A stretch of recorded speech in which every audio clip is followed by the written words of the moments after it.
آج انشاءاللہ تعالی ہم سورۃ البقرہ کی آیت نمبر 107 سے لے کر 109 تک پڑھتے ہیں اور ان آیات کو سمجھنے کی کوشش کرتے ہیں۔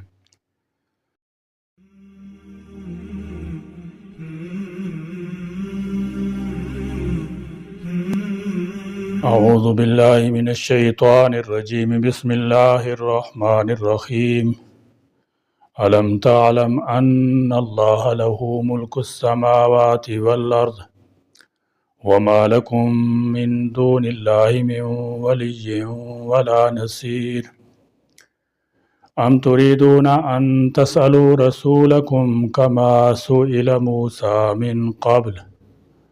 ومن يتبدل الكفر بالإيمان فقد ضل سواء السبيل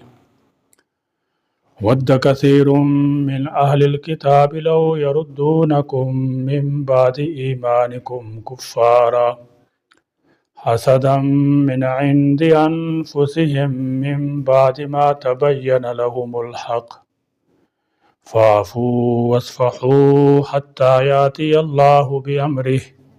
إن الله على كل شيء قدير۔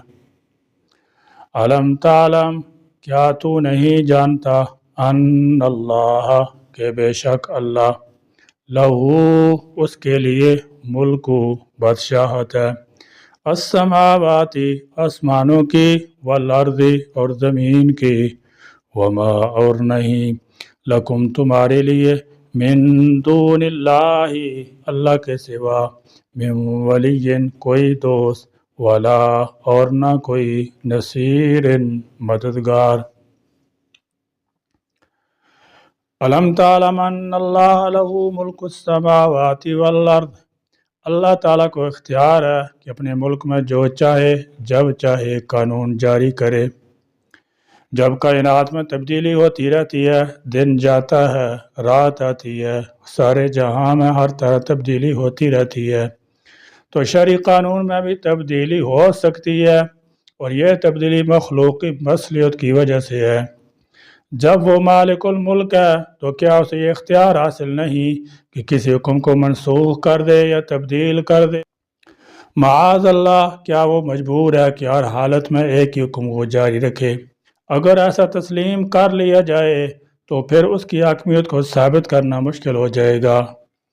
لہذا وہ ترسیخ احکام پر پوری طرح قادر ہے، اور یہ اس کا حق بھی ہے۔ فرمایا یاد رکھو، کہیں بھٹک نہ جانا، وَمَا لَكُم مِّن دُونِ اللَّهِ مِن وَلِيٍّ وَلَا نَصِيرٍ، اس کے سوا تمہارا کوئی حمایتی اور مددگار نہیں ہے۔ ولی کا معنی عام طور پر سرپرست ہوتا ہے۔ امام بیضاوی رحمۃ اللہ تعالی علیہ نے تفسیر بیضاوی میں فرماتے ہیں کہ بعض اوقات سرپرست کمزور بھی ہوتا ہے جو کہ مدد کرنے کے قابل نہیں ہوتا،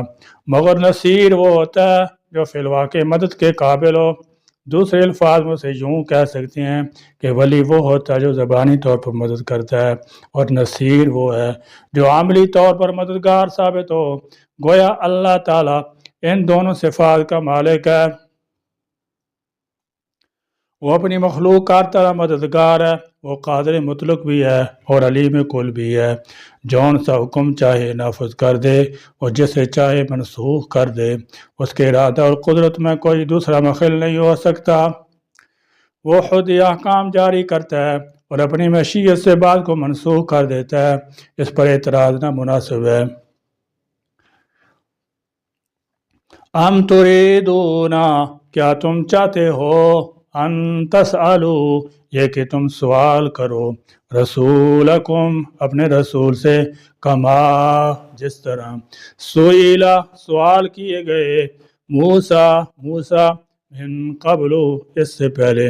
ومن یتبدل الکفر، اور جو اختیار کرے کفر، بالایمان، ایمان کے بدلے، فقد ضل، تو تحقیق وہ بھٹک گیا،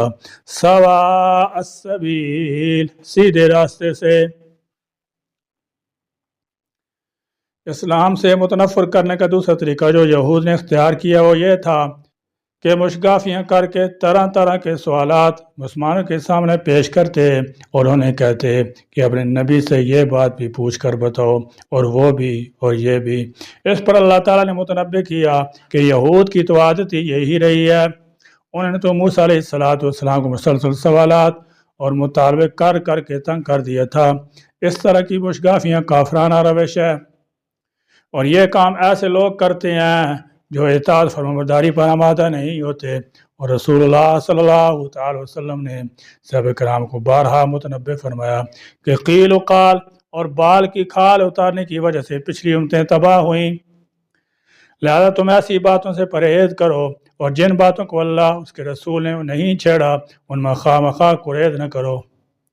یہود حضرت موسیٰ علیہ السلام سے بیہودہ سوالات بھی کرتے اور نامناسب مطالبات بھی۔ اس آیت مسلمانوں کو متنبہ فرمایا گیا ہے کہ جیسے تم یہودیوں کا دیکھا دیکھی اپنی سادگی اور سادہ لوئی میں حضور اقدس صلی اللہ تعالی وسلم رائنا کہہ کر مخاطب کرنے لگے، ایسا نہ ہو کہ انہی کی طرح پیغمبر سے سوالات اور مطالبہ بھی شروع کر دو۔ یہودیوں کو قرآن مجید کے الفاظ و احکام نسخ کے واقع ہونے پر بھی اعتراض تھا، تو ایسا نہ ہو کہ ان کے بھیجا اعتراضات شبہات کا تم بھی شکار ہو جاؤ، کیونکہ وہ چاہتی ہی ہے کہ تم کو دین کی نعمت سے محروم کر دیں۔ اس تشریح کے مطابق اس آیت کے مخاطب مسلمان ہیں، زیادہ تر مفسرین کی رائے یہی ہے،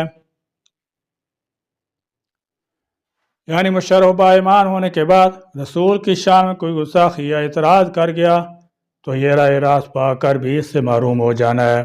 حضرت عبداللہ بن عباس رضی اللہ تعالی عنہما کی روایت سے معلوم ہوتا ہے کہ صحابہ کرام رضوان اللہ تعالی عنہم اجمعین بہت کم سوال کیے کرتے تھے، کیونکہ سورہ مائدہ میں اللہ تعالیٰ نے کثرت سوال سے منع فرمایا، لا تسألوا عن اشیاء ان تبد لکم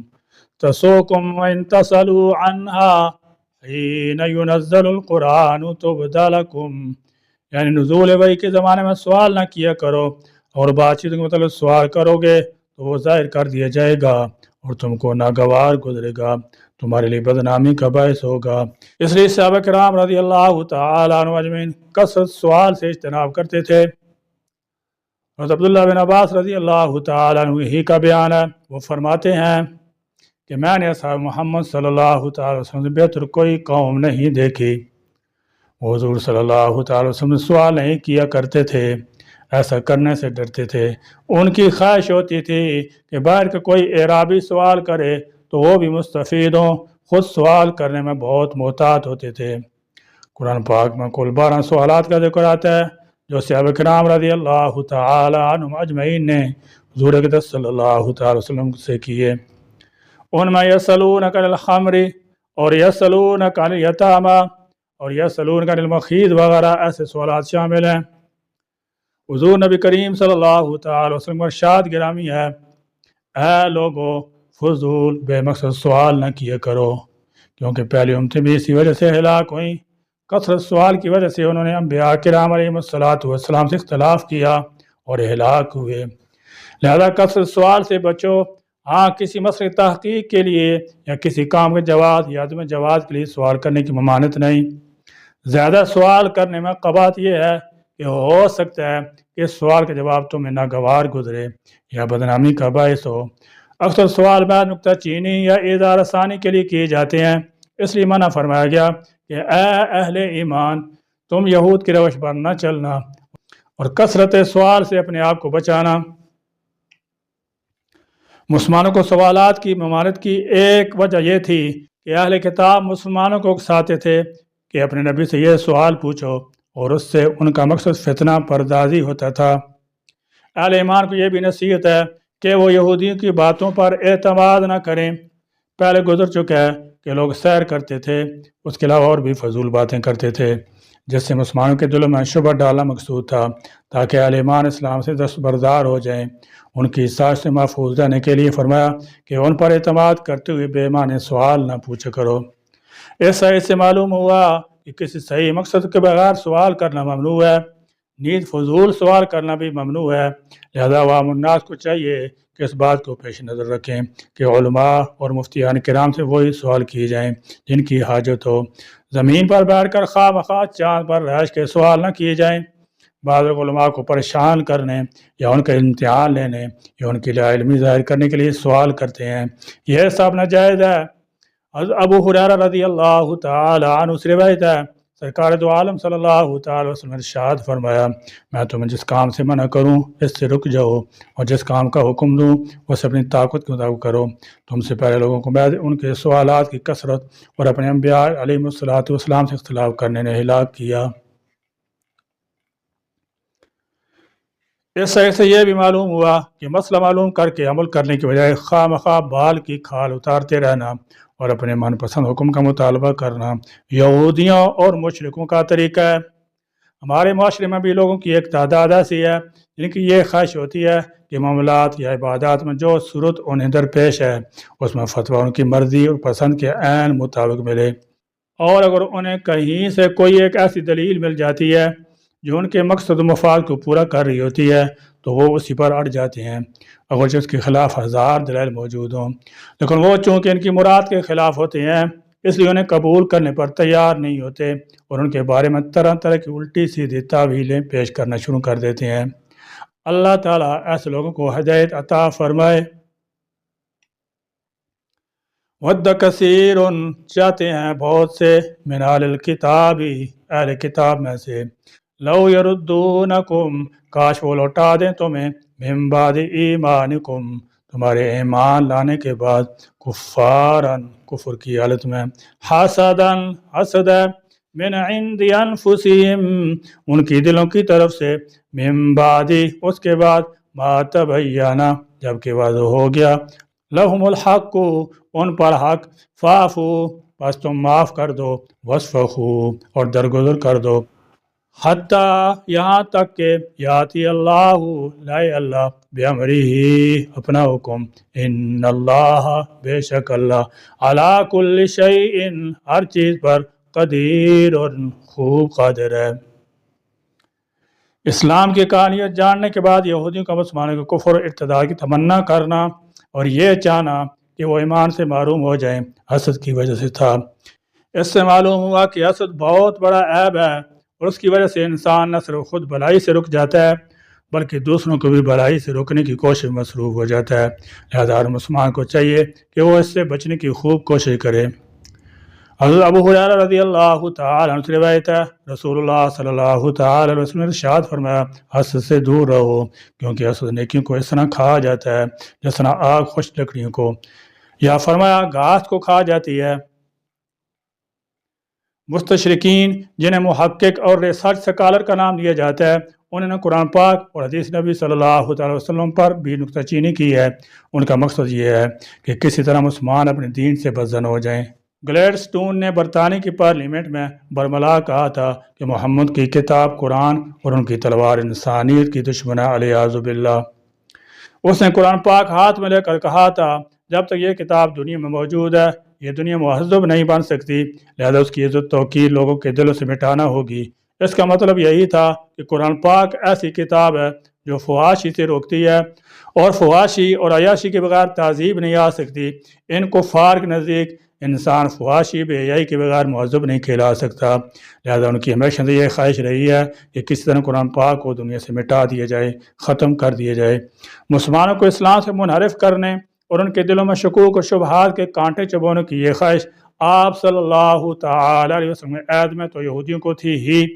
آج بھی اور آج تک وہ اسی سازش میں لگے ہوئے ہیں اور چاہتے ہیں کہ مسلمان کھل کر مرتد نہ ہوں تو کم سے کم ان میں تشکیک اور اپنے دین کی تئیں بے اعتمادی، بے اعتباری پیدا کر دی جائے۔ مستشرقین کی تمام مسائل کا خلاصہ اس کے سوا اور کیا ہے؟ قرآن مجید نے متنبہ کر دیا کہ مسلمان ہمیشہ اس سازش کے بارے میں اپنے کان کھڑے رکھیں اور ان کے مکر و فریب سے اپنا دامن بچائے رکھیں۔ اللہ تعالیٰ میں قرآن کی روشنی میں اپنی زندگیوں کو سنوارنے اور اس کی ہدایات پر عمل کرنے کی توفیق عطا فرمائے، آمین۔ وآخر دعوانا الحمد للہ رب العالمین۔